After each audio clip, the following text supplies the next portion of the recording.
people still don't know what financial advisors do. You can have too much money. That's going to help so much to build trust with investors. There's just this love-hate relationship with tax. This was a startup company. They didn't have $65,000 to spend to pay for 2 years of a marketing company, right? So the idea is to make Queensland not only a sunshine state, but also a startup state, and really putting money into that ecosystem. And so you can't on a whim say, I'm going to change direction of the company. You have to really convince them. You have to resell, your VC fund on why you're doing something. The industry's just conditioned into this almost like robotic 20th of the month cycle. Welcome to The Business Game, a podcast that moves the needle. Hey guys, before we jump into today's episode, we just wanted to take a really quick moment to thank one of our sponsors, Tala Offshore. For any business wanting to maximize their return on new hires, Tala offers seamless access to top-tier Filipino talent who are real employees, hand-selected by the team, slashing your staffing costs by up to 60% with onboarding in under a week. Visit TalaOffshore.com to scale smarter. And thanks again to Tala for supporting The Business Game. I had a client come to me years ago who had an opportunity to work with a marketing company, and this marketing company was going to ask them to front, $65,000. This was a brand new company. This was a startup company. They didn't have $65,000 to spend to pay for 2 years of a marketing company, right? Oh, and in fact, this client was potentially going to go get an investment to pay for the marketing. We called a hard no, absolutely not. That's not the best for your business to get that $65,000 to commit to a marketing company for 2 years. My goodness, most of the marketing companies we work with, we don't commit to them for more than 90 days. I mean, there's a lot of them out there, and a small percentage of them deliver against what they promise that they will deliver against. So it's not wise to get yourself in a long-term commitment with many partners in that capacity. Like, let them earn their stripes before you put down payments on services. Yep. Can I just ask you there, is there a theme coming through or a common problem that CEOs are facing at the moment, or is it just varied? Revenue, cash flow, money, dinero, donuts, whatever you want to call it, sales pipeline, business development, it all falls into the exact same bucket. It's money inputs, inputs. It's always inputs. I've had, intro calls with clients, and I always ask, what is your greatest challenge? On every introduction call, it's always, what is your greatest challenge? And I've had every answer. I can tell you about 90% of the time you are immediately told it falls into sales. So about 90% of the leaders are just honest and tell you the truth. It's revenue, it's sales, Then there's about 10% of the people that try to make it look like it's something else. They try to cover it up like, I have a personnel problem, I have a morale problem, whatever. They want to make it look like it's something else. And as I always tell them, no matter what the problem is, it will always lead right back to a sales problem. I think we had a client that came to us and she was like, I want, some assistance with this. And Tay ended up saying to her, we just can't justify our fees for what you want. And so we're not comfortable giving you the advice. There's some general things that you can go and do. And, once you've done them, come back to us. And she rang a couple of months later and was like, I've just come into a heap of money that I wasn't expecting. And she was so grateful that you were so open and honest with her about the fact that we couldn't justify the fee at the time, that she was like, I want you to help me. So oh, wow. It just, that's best case scenario, isn't it really? Yeah. People still don't know what financial advisors do. Yeah. It was like a family member asking hey, can you do this? And we're like, we're not accountants, we're financial advisors. Yeah. Okay. So for then our listeners. Yeah. In a nutshell, what do you do? We don't do tax returns. Yes. Damn it, I was going to ask you to do my upcoming one. We do not do tax returns. So we effectively are the big picture people, right? But we get down into the nitty gritty of it. So it's what if this happens? What if this happens? What if this happens? In this scenario, how would this work? We're working out what all of the scenarios are and what the best one is for them to take. Now, what that does is it encompasses their cash flow, their superannuation, through to their estate planning. So all of those things that you kind of said right at the start, it was like, it's such a broad area, and it is, but it's like, if this is where you want to go, because that's something we talk about all the time with our clients, is their goals. You tell us where you want to be. You give me a picture of where you are now, and I'll tell you how to get there. Yeah.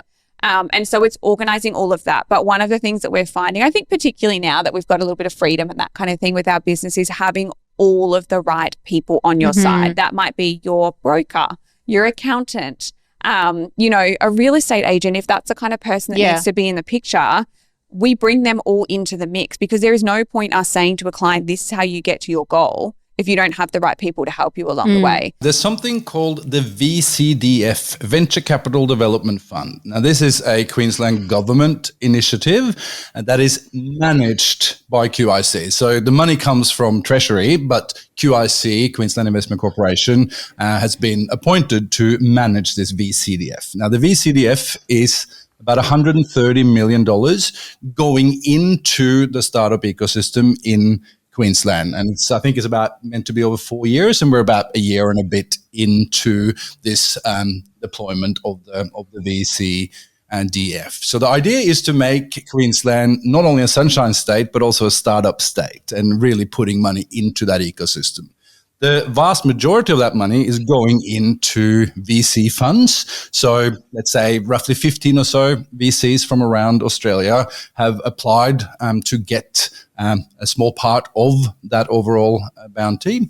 And then another part of the money goes into accelerator type programs. So there was originally 5, that Energy Lab was one of the original 5. I think now we might be up to 7 or 8, but they've picked different type of accelerator providers in health tech, in ag tech, in climate, and some more sort of generalist sector agnostic programs. And then they're sponsoring the programs or paying for the programs to be run so that they can be offered for free to Queensland-based startups. So on paper, this is a really good idea, because it's leveraging existing program providers that know their shit.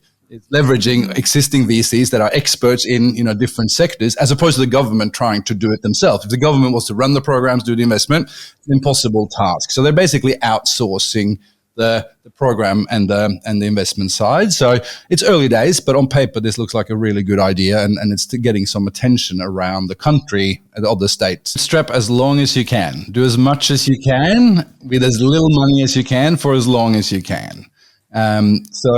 There's no better money to get your hands on than revenue, and you should only take VC or institutional investor money if you think that throwing a big chunk of money at your model can help you hyperscale or grow really fast. So, you know, if the benefit of taking external money is that you can really ramp up your growth, but if you don't think that pouring rocket fuel on your model will result in growth, then it might not be right for you. Also, a lot of companies sort of get it a bit wrong, where they say, I need to raise money so I can finish my prototype. Now, that's a very hard proposition for investors, because they want to see traction. So typically, a lot of people might go into the racing game too soon. Bitpool's got a lot of traction, so that's a different story. But I hear time and time again people going, I just need to raise some money so I can finish my prototype. And I'm saying you're probably getting that back to front. When you're dealing with VCs, they're gambling with or placing bets with other people's money, so they need to see a fair bit of traction. If you're dealing with what we call business angels or family offices, they might go in earlier because they're playing with their own money, so they don't have a mandate to follow. So it's also about being smart in terms of who you approach, depending on where you are. I've always said, like, just philosophically, you can have too much money. You know, there's something really nice about not having quite enough. It keeps you hungry, it keeps you under pressure, and you find new and innovative ways to do things, and it sort of forces you into that pressure cooker. On the investment side too, I look, this is from Bitpool's perspective, it's also key, you know, they talk about, you know, getting capital in to pour rocket fuel on your business model. I think it's really important too to understand from an investor, not just from a capital perspective, but what strategic benefit they bring to the company. You know, what sort of network do they have? What sort of expertise do they have? And then at the end of all of that, I always like to say too, is like, when we're successful, you want to look around the table and go, I'm happy we won with these people. So they've got to be great human beings as well. And I think if you get all of that right, then you'll have a really good fit. But I definitely agree with Auden. Like, you've got to bootstrap as long as you can for a whole heap of different reasons. It's not just about, it's about that keep staying in the pressure cooker, keep staying keen, keeping hungry, that sort of approach. But there is a point in time where for your model to scale, you will need to seek investment. And at that point in time, I think don't just go for the capital, think about who they are as people, that strategic impact and what they stand for. But most importantly to me, I always say to my clients, do not spend money for deductions. Okay? Rather, you should invest only in assets or in research and development that will propel your business forward. So what do I mean by that? No, when people don't do great tax planning, it becomes a Hail Mary approach when it's November and December. And this is why I've really been all over the circuit talking about one big, beautiful bill. Because really between now and the end of the year, people have many opportunities to do most tax plan. Or if you wait to the end of the year, you may end up just buying stuff, not because you need them. You'll be buying them because you're looking for opportunities and ways to reduce taxes. That's a major pitfall. And that really happens where people are not doing great tax planning. If you're doing good tax planning, you should be in constant interaction and communication with your tax advisor. Okay? You shouldn't be meeting with your tax advisor only once a year. So pretty much it's all about proactive tax planning, and anybody can really tap into what the new big beautiful bill is all about. You have helped clients save over $15 million in taxes over the past 7 years, with an average tax saving of $31,000 per client annually. So can you please give us, what are we all missing? Why isn't this an outcome achievable for the everyday entrepreneur going in alone? That's really a great question. Okay. I'll tell you really that for every one person that becomes a client of ours, there are likely 3 to 5 leads or prospects that do not become a client. Not because they won't be a good fit for what we do. The reality is, for many of those people that end up not being clients, what we say to them sounds too good to be true. Right? And the reality is, there's just this love-hate relationship with taxes with most entrepreneurs. Now, most people go into business not having the right mindset about taxes. I always say to entrepreneurs, because I distinguish between an entrepreneur and a business owner. Anybody can have a business, and your business could be profitable, right? It does not make you have an enterprising mind. You may just have been somebody who is bold enough to take the venture of starting your own business. Now, the tax law all over the world, not just only the United States, it's only a bunch of incentives to make every one of us behave the way the government wants us to behave. But many people do not know that. And sometimes some of my colleagues criticize me because they feel like I am bashing on our profession. And I think it has been made worse by fellow CPAs and accountants like me, because most times many people, many tax practitioners are imputing and inferring into the tax law something that is not there. What that means is, when business owners come to them, instead of them truly understanding what the tax code is saying and be able to say, how can I get my client to be able to achieve what he or she is trying to achieve in a legal, ethical, and moral way? All they are saying to the client is, oh, no, you can't do that. So I typically say to clients, if you're going to work with us, you have to learn one basic rule, which is, don't come asking me if I can deduct this cell phone. A better question has to be, how can I deduct this phone as an expense? Two different mindsets. Because if you come and you say, how can I deduct this phone? My answer is, I don't know. But if you come to me and you say, how can I do this? Then I am going to be pulling a section of the code and I show you what the roadmap is. Hey guys, just a quick break to thank our affiliate partner, HubSpot. We are thrilled to announce our partnership with HubSpot, the ultimate all-in-one CRM platform. HubSpot helps you streamline marketing, sales, and customer service with powerful tools to grow your business faster. From lead generation to automations, it's got you covered. By using the link in the description, you not only get to start your HubSpot journey for free, but you'll also be supporting our work here on the show. Now it's back to today's episode. And Asia is probably one of the best arbitrage opportunities in the world because there's still a big gap between how you interact and the value you bring to the business to the outcomes. Because again, if you sell in a very regulated market, I mean, think about like all the SaaS solution, everything has to be compliant. All these things have to be put in place. And therefore, your choice between, the software you buy is really about cost, maybe a couple little features and so on and so forth. In an Asia market, there's just so many more aspects to it. It could be, so there's a lot more opportunity therefore to find value in between those two components. So it's really good to be able to sell in North American market as the biggest one, 70%, like I said before. But at the same time, it's so regulated and so fixed that you perhaps, if you're willing to take a little bit of that leap and look at the Asian market, you'll find that there's a lot of opportunities to find a gap in between the value and the opportunity that presents itself in front of you.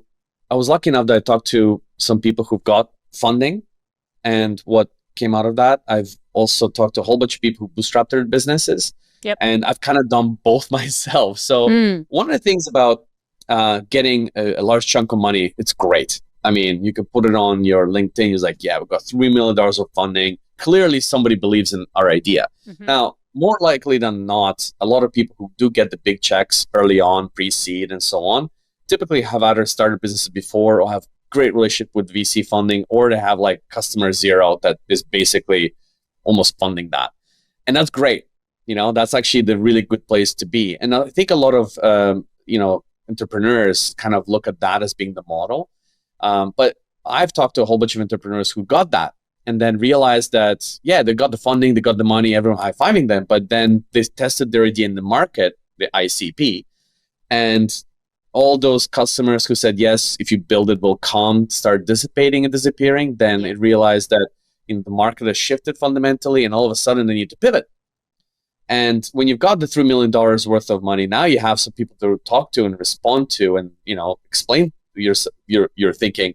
And so you can't on a whim say, I'm going to change direction of the company. You have to really convince them. You have to resell, your VC fund on why you're doing something. And so a lot of people don't talk about that as you get the funding, but you want to make some changes. All of a sudden you've lost all ability to steer the ship because you have, investors to talk to. Yeah. Having said that, there are some really good successful stories out of that. And, obviously, and I'll go back to the crux of all of this, which is the initial customer, really. But yeah, I think getting the funding is misleading. It means that you can't ship. On the other hand, you do have the bootstrapping part, which obviously not everybody can afford to do it, and it's difficult. Not all of us have I hear all these stories like, oh yeah, we built this company in the basement. I was like, oh cool, your parents had a basement. I lived in a one-bedroom apartment and I was, sleeping on the couch. So that sounds great to have a basement to build a business out of, right? And also go to really big Ivy League schools. So not all of us have that ability. So bootstrapping is also not an easy thing to do. Having said that, with bootstrapping, it focuses you on just building just enough as quickly as you can to fill a customer need as well as you can, so you can get the revenue in. And the beauty of this is the approach that we started. So we've gone through a really great program. There's lots of out there like YC Combinator and stuff like that. We've gone through an Antler program. I can say bad things. It's a really great program. But the challenge is you really focus on trying to build the business first and not building the customer or solving the customer problem first.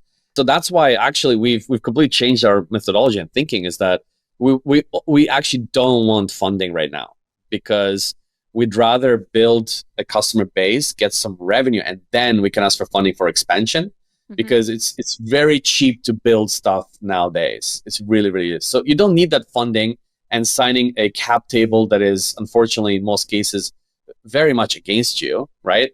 The earlier you sign a cap table, the earlier you're now, basically in the hands of that cap table. You can do things, change things. Every next funding needs to be bigger than the previous one. You need legal team to gonna, so that before you know it, before you open your first cap table in Australia, it's going to cost you $50,000, right?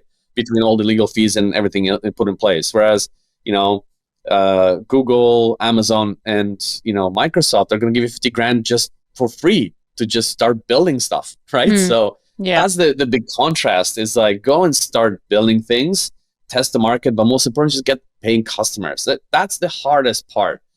Building stuff is so crazy easy nowadays. It's not even funny. What do you think is the most common trend that you're seeing that blocks someone from getting the seed capital that they're after? Oh, that's a big question. It's interesting the how much things are changing as well. I think first and foremost, I would say that, if I'm being absolutely honest, I don't think that the due diligence and the legal due diligence is the number one reason why companies are failing to get capital. I think that would be a bit egotistical of me to go, oh yeah, like my product is the thing that's going to make sure that 100% of the time you're going to get, you're going to be able to get the capital. Yeah. It really is, especially in the earlier stage, and there are VCs who can talk to this far better than I can. But a lot of the time, what they're saying is, it really has to do with the team, and it's the people that are involved in that early stage, the founders and the dynamics between all of them, their ability to carry on the value of the company. That's a lot of the times that's what earlier stage investors focus on. The due diligence is more, if you look at kind of there's a great study by the Harvard Business Review, which looks at VC funds and their funnel. So if you look at, there's 101 people, 101 startups that enter the funnel, and at the end there is one startup that gets the investment. And there are a few different kind of cutoff points along the way. And a lot of the time, by the time you get to the due diligence stage, it's actually about 4.6 left over. And so the thing that's going to be taking you out of the funnel is more about, the pitching stage, the business, the commercials, whether or not there looks like, you have a business that's going to be successful. Those are the biggest areas where people kind of peel off from the funnel. And then between due diligence to then actually negotiating the terms, there is 4.6 and then 1.7. So it still means that there's only about 20-30% likelihood that you'll actually make it past due diligence. So it's important because, 80 to 70% of companies don't make it past that stage, but it's more likely you're going to peel off because of more to do with your company than necessarily having your legals in order. Do you see anything in particular on a recurring basis that people skip or not take as seriously in that process that causes them to fail? There are so many different ones, and to say that this is the one would be hard. But one that comes to mind is to understand like the changes in dynamic of running a business when it's just been you and your co-founders to all of a sudden you have investors in your company, and that you are answerable to them. They own a piece of your company now. So there's, a lot of traditional businesses, the people who run it are the people who own that business. And so everyone's there's a really nice symbiosis of information. Everyone is aware of what's going on. But then when you take on investment, that dynamic actually changes. And all of a sudden you have shareholders who are, investors in your company, who own a piece of your company, and you actually have obligations to them. You need to protect this business that they've given you money to go grow. And I think the founders who can show that they take that relationship seriously, that they can go to investors and say, I understand what it is that, I'm not going to take this for granted. I understand what you're entrusting me with. And that's going to help so much to build trust with investors and kind of take them along with you for the journey. Yeah, so I Promise is just bringing the concept of escrow, which is a really old concept developed in around the 1500s. And it's known to be super safe for both parties when there's a transaction made. So it's safe for the supplier, and it's really, really safe for the customer. And we've automated that process and brought it to your phone. It's as simple as that. Lots of people will recognise escrow from buying and selling a house. So, the money's given to the lawyer to hold on to. The lawyer, when its conditions are satisfied and the title's been transferred, the money's released. And we all know, if you've been part of that transaction, it's super safe. No money, no house, no house, no money. So it's a deal that just doesn't fall over when the conditions are met. So it's, it just provides that security for people. Could blockchain be the one that disrupts your industry? Like, could that negate the need for an escrow system? I think that was the entire intent of the system, wasn't it? Yeah, potentially. And Ethereum is smart contracts is an example of that, and how that could be used to, very publicly and transparently order and organise transactions in a transparent way. We have done some investigations into that area. Start with, I think, was like Ripple. Was Ripple, the other cryptocurrency, looking to do a similar thing to Ethereum? They wanted to be that sort of middleman third party where you can transact through that, but the volatility of the crypto means that it hasn't been able to work like that at the moment. There certainly hasn't been the stability that we've seen to work in our context right now at the moment. That's not to say that there will be, and we're going to keep our eyes open and follow that in terms of whether that's something we move to in the future. But at the moment, the logical step for us is something that people are really familiar with, which is account-to-account transactions from a registered bank to a registered bank with a payment provider like WinCave that's really well established and known in the market. Gives people that security that they can see where the money's going and see where it's flowing in and out of their bank account, which to us is the next walk before you can run scenario. Yeah, especially if it's all about establishing this trust within the customers that your money is safe. If you start talking crypto or anything like that, people get scared off, and it's like they don't understand it, and it's not. Yeah, so if you're disrupt with something that, people still understand, like a Bank of New Zealand, as you said, that's reputable. That should be safe enough. Yeah. I mean, to me, it sounds like, why wasn't this done earlier? Like, why aren't the banks doing something like that if they could, I guess, quite easily have a trust account? Why don't banks take on that role? Yeah, it's a super good question, and I think some people have tried to do things a little bit similar than this in the past, and we've done a bit of investigation around some of the historical models of this. The technology 20 years ago, without smartphones and without fast banking and 7-day-a-week banking, sort of made it a bit more difficult to actually create an escrow solution like we have. The other part of it is that the industry's just conditioned into this almost like robotic 20th of the month cycle. So often small businesses, they do the job, they go home. At the end of the month, they sit in their office, or their partner does, or their accounts person goes through and does all the invoices and sends them out at the end of the month, because that's just what they did and what the person before them did. And then they wait and they cross their fingers and hope that money will come in on the 20th. So there's this indoctrinated acceptance that having a small business means that you take on the risk of payment from your customer. Your responsibility for your customer to have finance and pay, and it's your responsibility, and you've got no right to expect and demand to get that payment in a timely fashion. And so what we're doing is we're reconditioning and re-educating and getting people to understand that, no, you deserve to be paid immediately.